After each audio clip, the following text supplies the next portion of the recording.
بسم اللہ الرحمن الرحیم الحمد للہ رب العالمین الرحمن الرحیم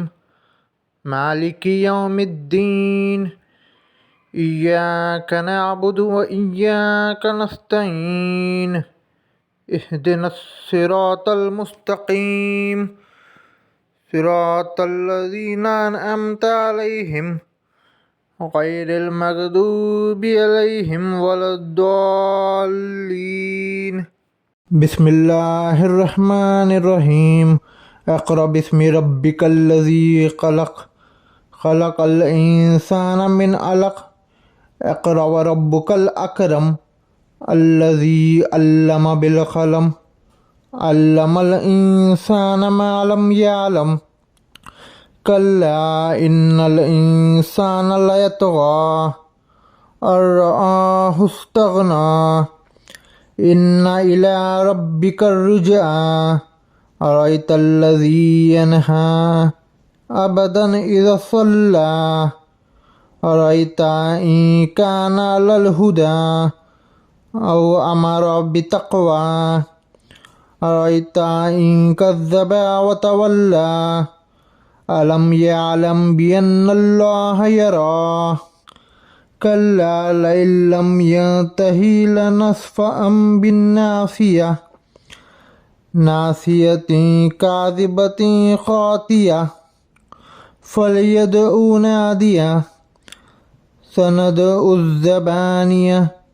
کلا لا تطیعہ واسجد واقترب۔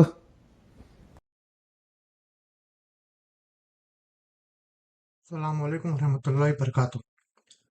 ابو طالب کو اس بات کا پتہ چل گیا کہ محمد صلی اللہ علیہ وسلم نبی بننے والے ہیں، اور انہوں نے محمد صلی اللہ علیہ وسلم کو شام کی جگہ مکہ واپس بھیجا دیا۔ یہ اس وقت محمد صلی اللہ علیہ وسلم کی عمر اپروکسیمیٹلی 12 سال تھی۔ جب محمد صلی اللہ علیہ وسلم اپروکسیمیٹلی 15 سال کے ہوئے، یعنی کہ 12 سال کی بھی تھی، اپروکسیمیٹلی 15 کے ہونے کے بعد، یعنی کہ 3 سال کا گیپ آیا پھر ان کی لائف سٹوری میں۔ تو اپروکسیمیٹلی جب 15 سال کے ہوئے تو عرب میں ایک جنگ چھڑی جس کا نام تھا جنگ فجار۔ یہ جنگ عرب میں 4 مہینے مخصوص تھے جس میں جنگ نہیں کی جاتی تھی۔ بعد میں اسلام میں بھی اس کو ایگری کیا گیا ہے، اسلام میں بھی ہے وہ، لیکن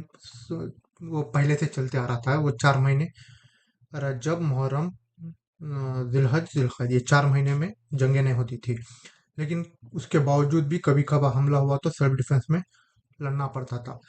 تو وہ جنگ فجار کہا جاتا ہے۔ یہ ان 4 مہینوں میں سے کسی ایک مہینے میں ہوئی تھی، اس لیے اس کو جنگ فجار کہا جاتا ہے۔ اس میں محمد صلی اللہ علیہ وسلم بھی پارٹیسپیٹ کرے تھے، مگر انہوں کسی کو مارے نہیں تھے، جنگ میں نہیں تھے، بس وہ ہتھیار جو بھی گرتے تھے، تیرا ویرا، وہ اٹھاتے جاتے تھے، اپنے چچا ابو طالب کو دیتے جاتے تھے۔ اتنا ہی کام تھا محمد صلی اللہ علیہ وسلم کا اس جنگ میں۔ اب یہ جنگ ختم ہونے کے بعد میں ایک واقعہ پیش آیا جس کو کہتے ہیں حلف الفضول، یعنی کہ جنگ ختم ہونے کے بعد میں مکے میں زیادتی ہوتی تھی لوگوں کے اوپر، مکے کے لوگوں کے اوپر بھی، یا چاہے باہر سے کوئی آنے والے ہوں گے، ان کا مال خرید فروخت میں صحیح نہیں ہوتا تھا، برابری نہیں ہوتی تھی،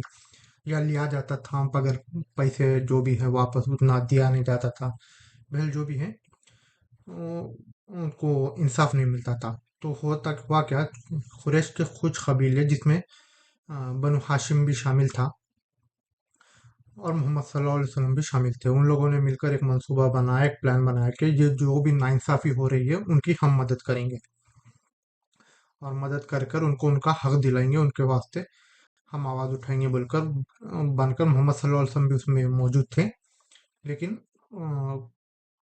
بہت سے قبیلے تھے، وہ صرف ایک قبیلہ نہیں تھا، قریش کے اندر کے بہت سے قبیلوں میں بنو ہاشم قبیلے سے محمد صلی اللہ علیہ وسلم تھے، محمد صلی اللہ علیہ وسلم بھی پارٹیسپیٹ کرے تھے اس واقعے میں۔ اور پارٹیسپیٹ کرنے کا مقصد یہ تھا کہ جو بھی عرب کے رہندو یا عرب سے باہر سے کوئی تاجر آندو، اگر مکے کے اندر کسی کے ساتھ ناانصافی ہو رہی، باہر کا انہیں معلوم، باہر کا لینا دینا نہیں ہے، اگر باہر ہو رہی تو انہوں جانے، وہ جو بھی ہے ان کے کنٹری والے جانے، مکے کے اندر کسی کے ساتھ اگر ناانصافی ہو رہی تو اس کی ذمہ داری ہماری ہے، ہم ان کو انصاف دلائیں گے بول کر کچھ لوگ مل کر یہ پلان بنا لیے۔ السلام علیکم ورحمۃ اللہ وبرکاتہ۔ بسم اللہ الرحمن الرحیم قل هو اللہ احد اللہ الصمد لم یلد ولم یولد ولم یکن له کفوا احد